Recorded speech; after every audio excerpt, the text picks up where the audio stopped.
اپنی وابستگی تحریک انصاف سے ظاہر کی تھی، اور یہ سپریم کورٹ کے حکم کی روشنی میں یہ فیصلہ اس نے کیا، ورنہ تو پی ٹی آئی چونکہ رجسٹرڈ تھی ہی نہیں الیکشن کمیشن میں، اس لیے ان کو پی ٹی آئی کو امیدوار بھی تسلیم نہیں کیا جا سکتا تھا۔ لیکن سپریم کورٹ نے ایک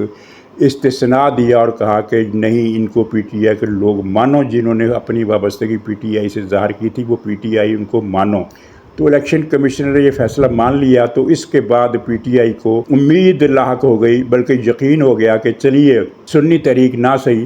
پی ٹی آئی کے جو 39 امیدوار ہیں ان کو خصوصی سیٹوں پر اپنے امیدوار نامزد کرنے کا حق مل جائے گا۔ تو پی ٹی آئی کی کل 22 سیٹیں بنتی تھی، تو 39 کا مطلب ہے کہ آدھی، تو گویا کہ 11 یا 10، کیونکہ ریشو میں تھوڑا سا فرق آ جاتا ہے، تو 10 یا 11 سیٹیں تو ہمیں مل جائیں گے، اور اس طرح ہماری جو پارلیمانی پارٹی کی طاقت ہے وہ 80 سے بڑھ کر 90 ہو جائے گی، یہ ان کو یقین ہو گیا تھا۔ لیکن اب پارلیمنٹ کی تازہ لیجسلیشن کے بعد یہ امید بھی ختم ہو گئی۔ اب پی ٹی آئی یا سنی تحریک دونوں میں سے کسی کو بھی خصوصی سیٹوں پر امیدوار نامزد کرنے کا حق حاصل نہیں رہا ہے، یعنی اب پی ٹی آئی کی جو عددی تعداد ہے، عددی اسٹرینتھ ہے، وہ وہی 80 کی 80 رہے گی ملا کر، یعنی وہ لوگ جو خود کو پی ٹی آئی کا کہتے ہیں اور الیکشن کمشنر نے ان کی یہ بات مان لی ہے کہ ہاں وہ پی ٹی آئی کے ہیں، اور وہ 41 لوگ جو سنی کونسل میں شامل ہو گئے تھے آزاد حیثیت میں الیکشن جیتنے کے بعد، سنی کونسل میں شامل ہو گئے تھے، دونوں کے ملا کر جو عددی ان کی اسٹرینتھ ہے وہ 80 ہو گئی ہے، 41 اور 39 یہ ہو گئی 80، اس میں اضافے کی امید نہیں۔ اب پارلیمنٹ جو اگلی قانون سازی کرنے والی ہے، اس کے بعد قانون ایک بنے گا جس میں یہ ہوگا کہ جو خصوصی سیٹیں خالی رہ جائیں گی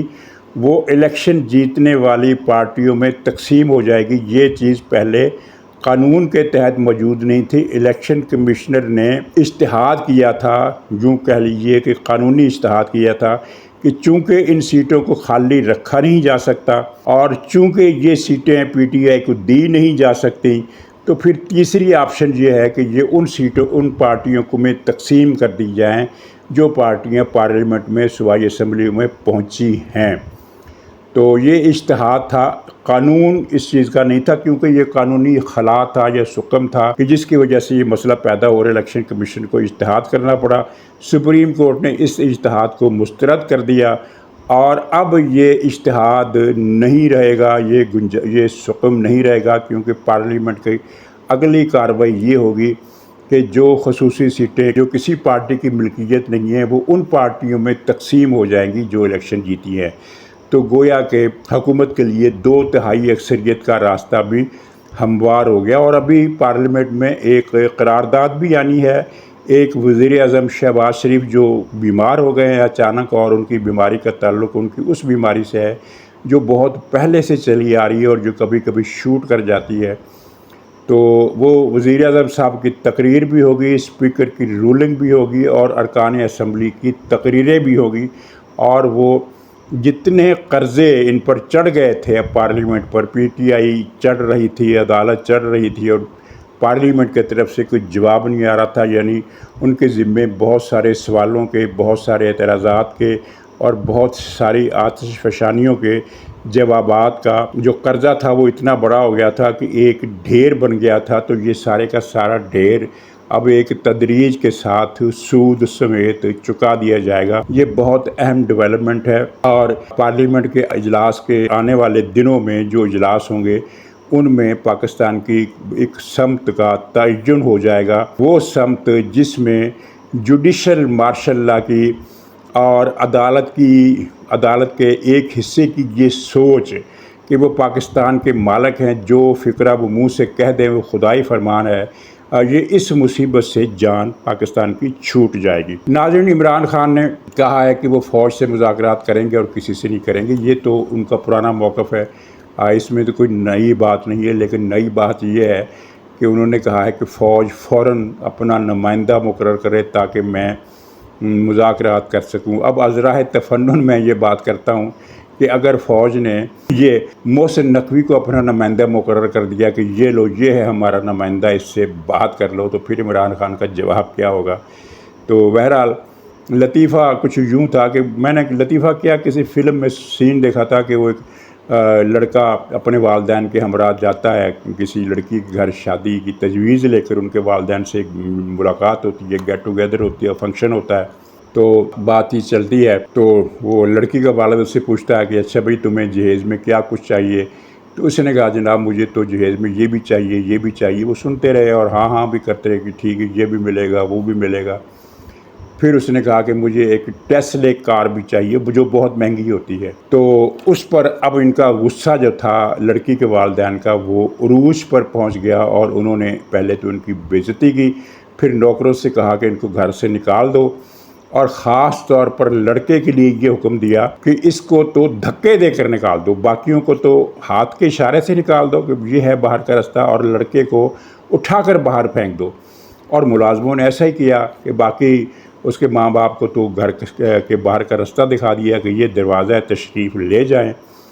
لیکن لڑکے کو انہوں نے اٹھایا اور اٹھا کر باہر پھینک دیا۔ لڑکا گرا، اس کو چوٹ وغیرہ لگی، کپڑے گندے ہو گئے، وہ اٹھا، اب چوٹیں سہلائی، گندے کپڑوں کو صاف کیا ہاتھ سے اور واپس آ گیا۔ واپس آ کر کہنے لگا کہ وہ ٹیسلے کا رنگ جو ہے نا وہ میرون رنگ ہونا چاہیے۔ تو یعنی یہ عمران خان ادھر سے وہ کہتے ہیں کہ ہم نے بات ہی نہیں کرنی، اور ادھر سے یہ کہہ رہا ہے کہ مقرر کر دو، نمائندہ مقرر کر دو، یعنی جیسے فوج مان گئی ہے، اور اب عمران خان نے ان کو ایک خصوصی اجازت نامہ مرحمت فرمایا ہے کہ ٹھیک ہے آپ اپنا نمائندہ مقرر کرو، میں دیکھ لیتا ہوں کہ مذاکرات کرنے ہیں کہ نہیں کرنے۔ بہرحال فوج کی طرف سے جواب وہی ہے کہ یہ نان سینس باتیں کرنا بند کر دو، یہ جواب ہے۔ اور ایک دوسرا جواب یہ ہے کہ 9 مئی کے 11 مقدمات میں بشرا جادوگرنی کو ملوث کر دیا گیا ہے۔ یہ 11 مقدمات وہ تھے جو نامعلوم افراد کے نام پر درج تھے، یعنی جن میں کسی کا نام مینشن نہیں تھا کہ فلاں جگہ پر نامعلوم افراد نے یہ کیا، فلاں جگہ پر نامعلوم افراد نے یہ کیا، اور فلاں جگہ پر نامعلوم افراد نے یہ کیا۔ تو یہ اس طرح کے 11 مقدمات تھے۔ اب ان 11 کے 11 مقدمات میں بشرا بی بی کو نامزد کر دیا گیا۔ اب اس بات کو آپ جائز سمجھیں یا ناجائز سمجھیں، لیکن یہ جواب آ گیا ہے اداروں کی طرف سے کہ اچھا پہلے تو یہ لو نا، اس کے بعد پھر دیکھتے ہیں کہ اگلا کام کیا ہوتا ہے۔ اور یہ میں پہلے بھی بتا چکا ہوں، اب پھر بتا رہا ہوں کہ عمران خان کی طرف سے ہر مہینے کم سے کم 4 مرتبہ کوشش ہوتی ہے کہ جنرل عاصم منیر تک یہ پیغام پہنچایا جائے کہ مجھ سے مذاکرات کر لو، اور یہ اس کے دماغی توازن کی خرابی ہے یا پریشانی کی انتہا ہے کہ بجائے یہ کہ یہ کہے کہ مجھ سے مذاکرات کر لو، اس نے سیدھے سے بھاؤ کہہ دیا کہ مذاکرات کے لیے نمائندہ مقرر کر دو۔ یعنی فوج انتظار کر رہی تھی کہ خان صاحب کب مذاکرات کے لیے حامی بھرتے ہیں اور ہم تیاری پکڑیں، تو اس نے یہ تاثر جو دیا ہے، تو کچھ لوگ اس کو کہہ رہے ہیں کہ یہ اس کا ذہنی خلل ہو گیا ہے، کیونکہ پریشانی بہت ہے، اعصاب اس کے جواب دے گئے ہیں۔ اور ایک ہفتے میں اس نے 4 مرتبہ فوج سے معافی مانگی ہے، اور اب یہ نمائندے کا مطالبہ کر دیا ہے، اور اس نمائندے کے جواب میں نے یہ بتایا کہ بشرا بی بی جو ہے وہ اس کو 9 مئی کے 11 مقدمات میں ملوث کر دیا گیا ہے، اور عمران خان کے ساتھ جو سختی ہونی ہے وہ تو ابھی ہونی ہے، وہ سختی ڈیلے ہو رہی ہے، ورنہ پہلے جون میں یہ طے ہوا تھا کہ جولائی میں سختی بڑھائی جائے گی، لیکن جولائی گزر گیا، سختی میں معمولی سا اضافہ ہوا ہے، لیکن جو سختی بڑھانے کا فیصلہ کیا گیا تھا وہ پورے کا پورا ابھی روب عمل نہیں ہوا، وہ شاید اب ہو، اور اس نے ہونا ہے۔ یعنی ہم تک جو اطلاعات پہنچتی ہیں کہ اگلے ہفتے یہ کام ہونا ہے، تو وہ نہیں ہوتا۔ مثال کے طور پر میں آپ کو بتاتا ہوں کہ یہ جو قومی اسمبلی کا اجلاس ہے، یہ پچھلے 15 باڑے کی یہ اطلاع تھی کہ جو ہفتہ گزر گیا ہے اس ہفتے میں اس اجلاس نے ہونا تھا، یعنی ایک تو منگل کل گزرا ہے نا جس میں یہ اجلاس ہوا،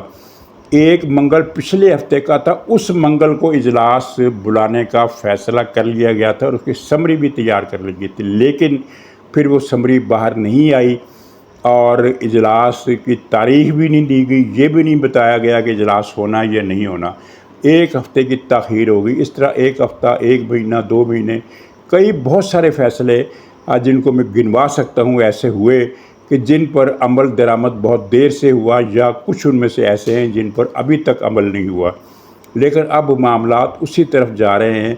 جس طرف ان کو جانا ہے۔ اور عمران خان کے لیے اگر ساری کہانی کو 2 لفظوں میں بیان کیا جائے تو وہ 2 لفظ یہ ہو سکتے ہیں کہ نو چانس، کسی بھی بات کا کوئی چانس نہیں ہے، دور دور تک امید کی کوئی بدلی نہیں ہے، کوئی یعنی ٹھنڈی ہوا کا کوئی جھونکا نہیں ہے، کسی ایک پتے کی ہوا کے آنے کا امکان بھی نہیں ہے۔ اور عمران خان کے لیے آئندہ حالات سخت ہے، اور سختی کی ایک نفسیاتی وجہ یہ ہے کہ دیکھیں اداروں پر یا حکومت پر یا ریاست پر دباؤ ہوتا ہے، جس کی وجہ سے وہ بعض اوقات نرمی اختیار کرتی ہے یا اپنے سٹانڈ سے ہٹ جاتی ہے۔ عمران خان دباؤ ڈالنے میں ناکام رہے ہیں، میڈیا پر جتنا چاہے مرضی شور کر لیں، دباؤ کی ایک ہی شکل ہوتی ہے اور وہ ہوتی ہے عوامی دباؤ۔ سڑکوں پر مظاہرے، سڑکوں پر جلوس، ہڑتالیں، ہنگامے، پہیہ جام، شٹر ڈاؤن، بڑے بڑے جلسے، بڑے بڑے جلوس، چھوٹے بڑے جلوس، ہر طرح کے جلوس پورے ملک میں ہر جگہ لوگ سڑکوں پر ہیں۔ کسی جگہ 10 آدمی نعرے لگا رہے ہیں تو کسی جگہ 100 آدمی نعرے لگا رہے ہیں تو کسی جگہ 1000 آدمیوں کا ہجوم نکلا ہوا ہے۔ یہ ہوتا ہے دباؤ۔ اور پچھلے 2 سال میں ریاست نے یہ اچھی طرح ٹھوک بجا کر جانچ لیا ہے کہ عمران خان کی پارٹی میں سڑکوں پر آنے کی صلاحیت ہے نہ ہمت ہے۔ جو بھی دباؤ ہے وہ صرف میڈیا کا ہے، کیونکہ آپ کسی بھی چینل کو کھول کر دیکھ لیں، وہاں ٹاک شو ہو رہا ہوگا اور عمران خان کو 90% کی حمایت ہے، فوج پر بڑا دباؤ ہے، مصالحت کرنی پڑے گی ورنہ ملک آگے نہیں بڑھے گا، عمران خان کو معافی دینی پڑے گی، عمران خان کے ساتھ بیٹھ کر بات کرنا پڑے گی۔ یہ سارا وہ طوفان ہے جو چائے کی پیالی سامنے رکھ کر ٹی وی پر بیٹھے ہوئے مبصر حضرات، جو دراصل پی ٹی آئی کے کارکن ہیں، جو دراصل پروجیکٹ عمران خان کے تحت لائے گئے مسلط کیے گئے اینکر پرسن ہیں، یہ ان کی طرف سے طوفان ہے۔ عوامی سطح پر کوئی طوفان نہیں ہے۔ ایک طوفان سوشل میڈیا کا تھا، اس کا بھی کریا کرم ہونا شروع ہو گیا ہے۔ ناظرین، خلیل الرحمان قمر جو گالیاں دینے، بد زبانی، بد کلامی، بیہودگی، جھوٹے الزامات، شرمناک قسم کی گفتگو کرتا تھا ٹی وی چینلز پر بیٹھ کر، اور اسی سانس میں وہ یہ دعویٰ بھی کرتا تھا کہ وہ عمران خان کا حامی اس لیے ہے کہ عمران خان ریاست مدینہ بنانا چاہتا ہے۔ پتہ نہیں ریاست مدینہ سے مراد ان کی کیا ہے۔ میں تو کہا کرتا ہوں کہ دراصل جب یہ لوگ ریاست مدینہ کا ذکر کرتے ہیں تو ان کے ذہن میں ریاست یثرب ہوتی ہے۔ حضور صلی اللہ علیہ وسلم کی مدینہ تشریف آوری سے پہلے یثرب نام تھا اس بستی کا، اور اس پر یہودیوں کا غلبہ تھا، یہودیوں کا اقتدار تھا، یہودیوں کی طاقت تھی، معیشت یہودیوں کے ہاتھ میں تھی، بااثر افراد یہودی تھے، یعنی ایک قسم کا اقتدار اعلیٰ مدینہ پر، اور خاص طور پر مدینہ کے مضافات میں تو یہودیوں کی باقاعدہ ریاست قائم تھی، جن میں ایک وہ خیبر کی بستی بھی تھی جو بہت طاقتور بستی تھی۔ تو یثرب کا نام پھر حضور صلی اللہ علیہ وسلم کی تشریف آوری کے بعد مدینہ النبی پڑ گیا، اور یثرب کا نام تاریخ اسلام میں حضور کی وہاں آمد کے بعد کسی بھی جگہ یثرب کے نام سے نہیں ملتا۔ مدینہ النبی یا مدینہ شریف یا مدینہ طیبہ یہ نام ملتے ہیں، یثرب کا نام نہیں ملتا۔ اور عربوں کا ایک نعرہ بھی ہے، جو مسلمان اسلامی حمیت کا جذبہ رکھتے ہیں تو وہ یہودیوں کو جب للکارتے ہیں تو ان کا نعرہ ہوتا ہے کہ خیبر خیبر یا یہود جیش محمد سوف یہود، یعنی اے یہود خیبر کو یاد کرو، یعنی یثرب کو یاد کرو، کیونکہ یثرب ہی کا یہ سارا علاقہ تھا، محمد کا لشکر پھر آ رہا ہے۔ تو جب یہ لوگ ریاست مدینہ کی بات کرتے تھے ان کے ذہن میں ریاست یثرب ہوتی ہے، اور جہاں اس طرح کے کام ہوتے تھے جس طرح کے کام یہ کرتے ہیں۔ خلیل الرحمان قمر کا جو اسکینڈل ہے وہ میں اس کی تفصیل نہیں بتاؤں گا، آپ سب کے علم میں ہے، لیکن اس کے سارے جھوٹ پکڑے گئے ہیں کہ اسے ہنی ٹریپ کیا گیا۔ اس کے معاملات وہاں کئی 10 دن سے چل رہے تھے، اور وہاں جو 1.5 گھنٹے کی فلم بنائی گئی وہ بھی لیک ہو گئی ہے، اس میں اس کے اریاں مناظر ہیں۔ یہ جو ریاست مدینہ کے دعوے کرتا تھا اس میں اریاں مناظر موجود ہیں، یعنی ان کی تفصیل بیان کرنا ایک گندگی پھیلانے کے برابر ہوگا، میں اس کی بات بھی نہیں کرتا۔ میں جو بات کرنے لگا ہوں وہ یہ پتہ چلا ہے کہ یہ جن ٹی وی چینلز پر کام کرتا تھا تو وہاں کے عملے کو اس نے پیسے دے کر اپنا ساتھی بنایا ہوا تھا، اور وہاں جتنی بھی خواتین کارکن تھی، چاہے وہ ڈرامہ آرٹسٹ تھی یا نیوز اینکر تھی، جتنی تو خیر چلیے نہ بھی کہیے، لیکن ان میں سے بہت ساری عورتوں پر جہاں جہاں ان کا داؤ چلا، اس نے وہاں ان کے جو ڈریسنگ روم ہوتے ہیں ان کے وہاں اس نے اپنے کیمرے لگائے ہوئے تھے، اور ٹی وی کی اینکرز، اداکارائیں، دوسری کارکنز، ان کی لباس بدلتے ہوئے کی ویڈیوز تھی، جو کلپ تھے، جو تصویریں تھی، یہ بنواتا تھا، اور اس کی پوری لائبریری اس کے قبضے سے برآمد ہوئی ہے۔ یہ ایک اندازہ کیجئے کہ اب اس پر ہم تبصرہ کریں تو کیا کریں، آپ خود ہی جو مناسب سمجھیے تبصرہ کر سکتے ہیں۔ تو یہ ایک خلیل الرحمن قمر پر موقوف نہیں ہے، پی ٹی آئی کے اندر سارے کے سارے، اچھا یہ 3 افراد کی جوڑی تھی جو مل جل کر نیکیاں پھیلاتے تھے، ایک خلیل الرحمن قمر، ایک وہ بوریا بستر جان، اور تیسرا وہ عمران ریاض شیطان جو انڈیا کا ایجنٹ ہے اور جنرل باجوہ کی آنکھ کا تارا تھا، کیونکہ جنرل باجوہ بھی بائی ڈیفالٹ پاکستان کا آدمی نہیں تھا، آپ کو یہ معلوم ہونا چاہیے۔ اس کی تار تھی مرزا مسرور کے ہاتھ میں، اور مرزا مسرور کا عقیدہ آپ سمجھتے ہیں کہ میں کیا کہہ رہا ہوں۔ تو ایسا آدمی پاکستان کا وفادار نہیں ہو سکتا، وہ بھارت کا وفادار ہو سکتا ہے، وہ اسرائیل کا وفادار ہو سکتا ہے، وہ پاکستان کے کسی بھی دشمن کا وفادار ہو سکتا ہے، وہ پاکستان کا وفادار نہیں ہو سکتا۔ تو یہ 3 عمران اور بوریا بستر اور یہ خلیل الرحمن قمر، ان کی تینوں کی ایک تثلیث تھی، ٹرینیٹی، اور یہ مل کر نیکیاں پھیلاتے تھے۔ تو ناظرین اجازت دیجیے، انشاءاللہ اگلے ولاگ میں پھر ملاقات ہوگی، تب تک کے لیے خدا حافظ۔